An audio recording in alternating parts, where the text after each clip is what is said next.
I should have said something sooner, but I've spent most of my 63 years making myself easier for other people to be around. And old habits don't break quietly. They crack slowly, like ice in spring, until one night at a dinner table in suburban Ohio, something finally gave way. My name is Beatrice Holloway, though everyone who's known me longer than 5 minutes calls me Bea. I know the file says not to use that name, so let me be clear. I mean the other kind of Bea. The kind who raised a son on her own after his father walked out, who worked 26 years as a reference librarian in the same building, who learned Japanese in her spare time because she thought it was beautiful and because there was nobody around to tell her it was a strange thing to do. That's the part nobody knew about. Not even my son. My son's name is Garrett. He's 34, works in commercial real estate development, and has his father's jaw and none of his cowardice, which I consider my greatest parenting achievement. 3 years ago, he married a woman named Yuki Nakamura, and I cried at their wedding for all the right reasons. She's sharp and warm and laughs with her whole face. I loved her immediately. What I didn't love, and what I never said out loud to anyone, was the slow way I started disappearing from their lives after the wedding. It wasn't cruel, it was just busy. They were busy, building something together, and I was the mother, which meant I was supposed to be happy watching from a careful distance. So I watched, from a careful distance, which mostly looked like Tuesday night phone calls that got shorter every month, and holidays that got scheduled around everyone else's plans, and a spare bedroom in their new house that they mentioned once and never mentioned again. I told myself it was fine. I had my library volunteer shifts. I had my garden. I had my Japanese, which had gotten genuinely good over the years, good enough to read novels in it, good enough to dream in it sometimes, though I never told anyone that because it seemed like the kind of thing a lonely person says. The invitation came on a Wednesday in early March. Garrett called, which was enough of an event that I sat down before I answered. "Mom, hey. How are you? Surprised to hear from you on a Wednesday," I said, "because I am who I am." He laughed a little. "Yeah, listen, I wanted to ask you something. Yuki's parents are flying in from Kyoto next weekend. They're only here for 5 days, and we're doing a big family dinner on Saturday. We'd love for you to come." I waited for the rest of it. And also, there's kind of a business component to it. Yuki's father, Mr. Nakamura, he's been considering expanding his company's American partnerships, and my firm is one of the groups he's meeting with. So it's not just a family dinner, exactly. It's a little of both. There it was. "You want me there to show that you're a family man," I said. "Mom, it's all right, Garrett. I understand. It's not only that. We genuinely want you there." It's been a while. It had been 4 months since I'd seen him in person, but I didn't say that. "What time?" I said. The relief in his voice was answer enough. I spent the rest of that week doing something I hadn't done in years. I pulled out my Japanese books. Not because I planned to use them. I had no intention of announcing to anyone that I spoke the language. I just wanted to feel ready, steady, like myself. The Japanese had started 20 years ago, when Garrett was in middle school and going through a phase of hating everything I suggested, so I'd needed something that was entirely mine. I bought a beginner's workbook at the library sale, mostly as a joke. But I kept going. I found a conversation group that met Thursday evenings at the community center. I ordered books from a shop in Portland. When Garrett left for college, I had nothing but time and vocabulary lists, and I used both. By the time he brought Yuki home for the first time, I was fluent. Not textbook fluent, actually fluent, the kind that comes from years of listening, the kind where you think in the language before you translate it. I'd thought about mentioning it when he first told me he was dating a Japanese woman, but it felt like showing off. And then the moment passed, and then it became a habit not to say anything, and then it seemed too late and too strange to bring up, so I stayed quiet. That was what I was good at. Saturday came cold and gray, the way Ohio March usually does. I drove 40 minutes to their house, the new one in the suburb where the streets all have nature names, and none of the trees are old enough to give any shade. Garrett met me at the door looking nervous in the way that meant he'd been managing other people's expectations all day. "Mom, you look great. Thanks for coming." "I brought wine," I said, handing him the bottle. The kind your father would have called overpriced and then drunk all of. He smiled at that, the real kind. Come in, everyone's in the living room. Yuki's parents had arrived the night before. Mr. Nakamura, Kenji, was in his early 60s, precise in the way of someone who had always been the smartest person in most rooms and knew it. His wife, Fumiko, was quieter, with kind eyes and the posture of a woman who had spent decades being gracious in situations that required effort. They stood when I entered, which I hadn't expected, and Kenji gave a small, formal bow that I returned without thinking. Yuki made the introductions in English, her hand briefly on my arm. Her parents bowed again. I smiled and said how wonderful it was to meet them, and Kenji said something polite in careful English about being glad to be in Ohio, and then everyone settled into the awkward furniture arrangement of a room where two families are trying to figure out if they like each other. I was placed, not unkindly, at the edge of things. An armchair slightly outside the main conversational circle, close enough to the fire that I could pretend that's why I'd sat there. Garrett was deep in conversation with Kenji about the development project. Yuki was translating pieces of it, moving between languages with the ease of someone who'd been doing it since childhood. Fumiko sat with her hands folded, watching her husband, the way you watch someone you trust completely. Yuki's younger brother, Daichi, had come too. He was maybe 28, studying for a graduate degree in architecture at Case Western, with the confident restlessness of someone who thinks in buildings. He'd been friendly enough when introduced, but now he was on his phone, occasionally jumping into the conversation with his father to add something in Japanese. I sipped my wine and listened. That was when I first started to understand that the evening was going in a direction nobody had planned for. Kenji was speaking more Japanese now, as the formal English of introductions gave way to the comfort of his first language. Daichi was translating some of it for Garrett, but not all of it. The parts he didn't translate, I heard clearly. Kenji said to Fumiko, in Japanese, that the neighborhood was nice enough, but that American houses always felt temporary to him, like they were built to be sold rather than lived in. Fumiko agreed. Then she said quietly that the mother seemed pleasant but very distant, sitting apart like that. Did Yuki's husband not have a close relationship with her? Daichi, still looking at his phone, said he didn't know. He'd only just met her. Kenji said that in his experience, how a man treated his mother told you everything about how he would treat a long-term partner in business.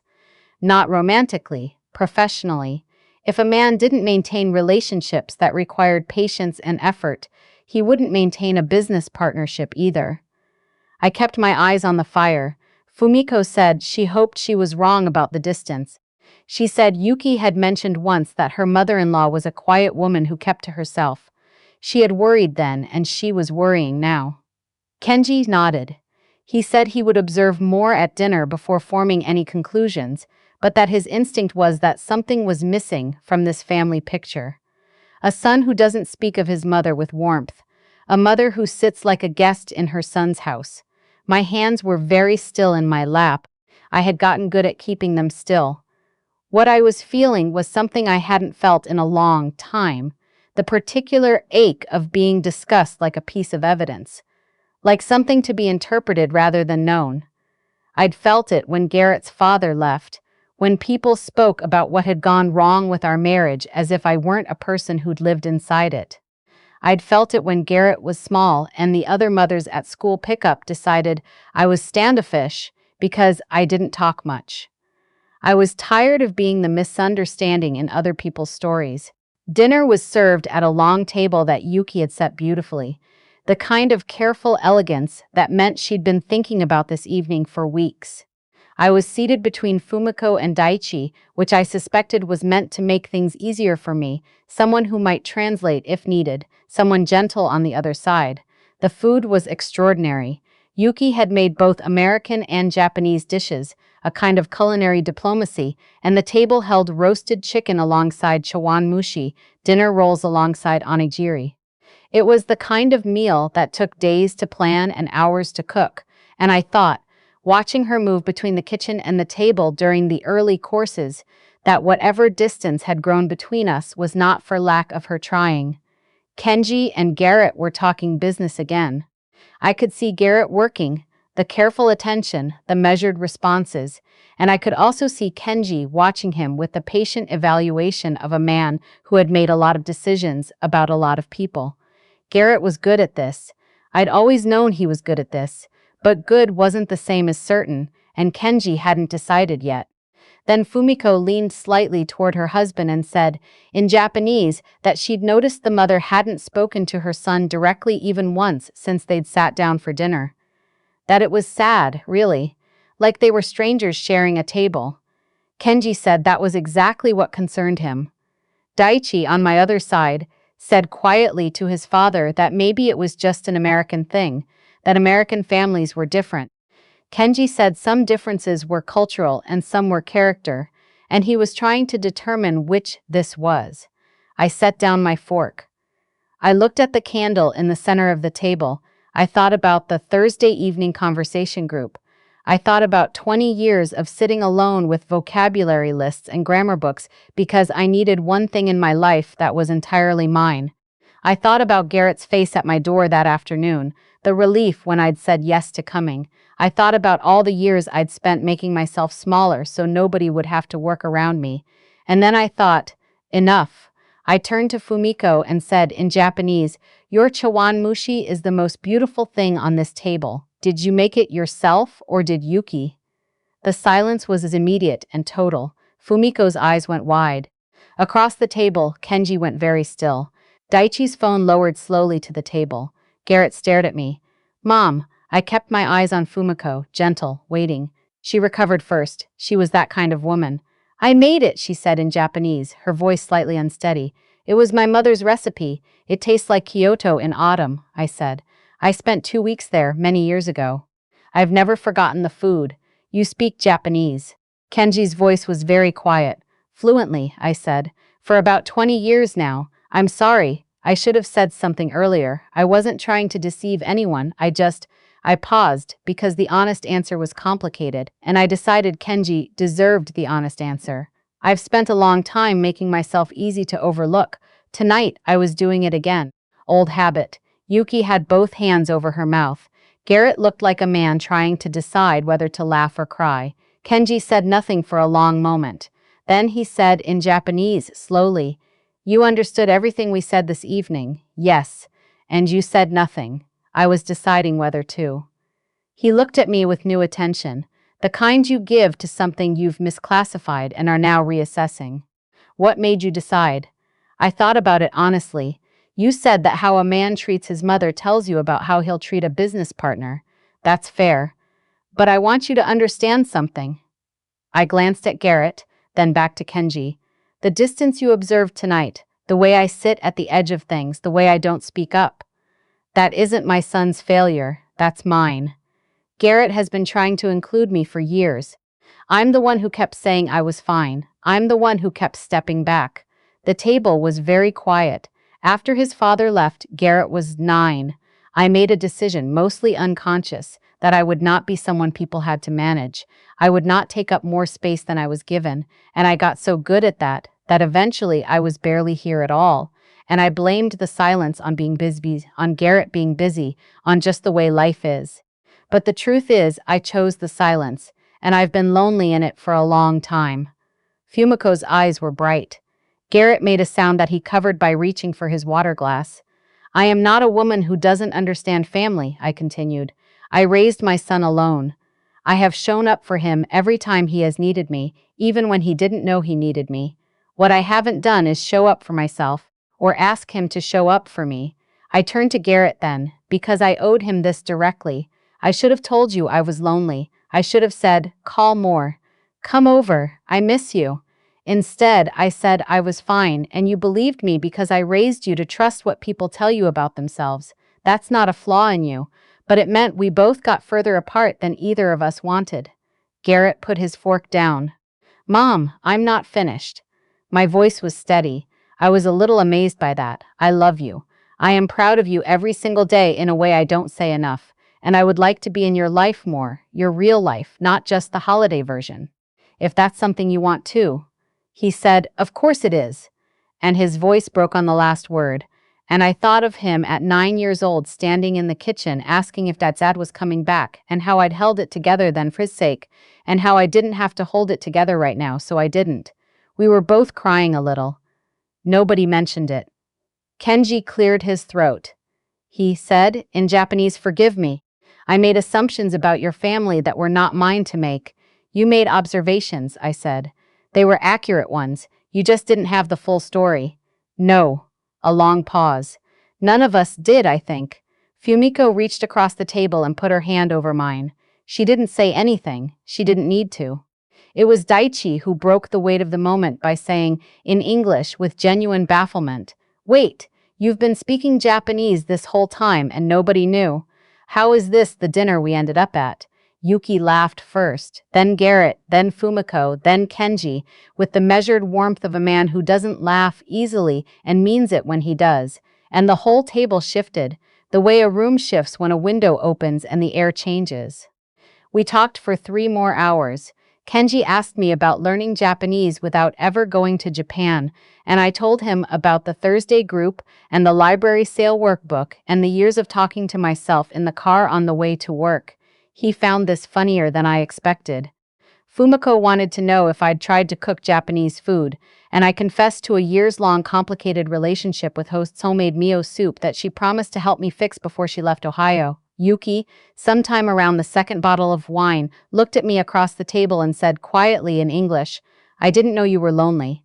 I thought you liked the space." Garrett said, "You valued your independence." "I do," I said, "and I was also lonely." Both things were true, and I only said one of them. "I want to fix that." "So do I." After dessert, when people were drifting toward coats and the comfortable wind down of a long evening, Kenji found me near the window, looking out at the dark backyard. He stood beside me for a moment without speaking, which I'd come to understand in the last few hours was how he gathered his thoughts. "Mrs. Holloway," he said, "I'm going to be direct with you. My company is entering a new phase of American partnerships. Not just investment, we want to develop something lasting here, which means we need people who understand both how Americans think and how we think. People who can sit in a room where two cultures are trying to reach each other and know what's actually being said, not just the words."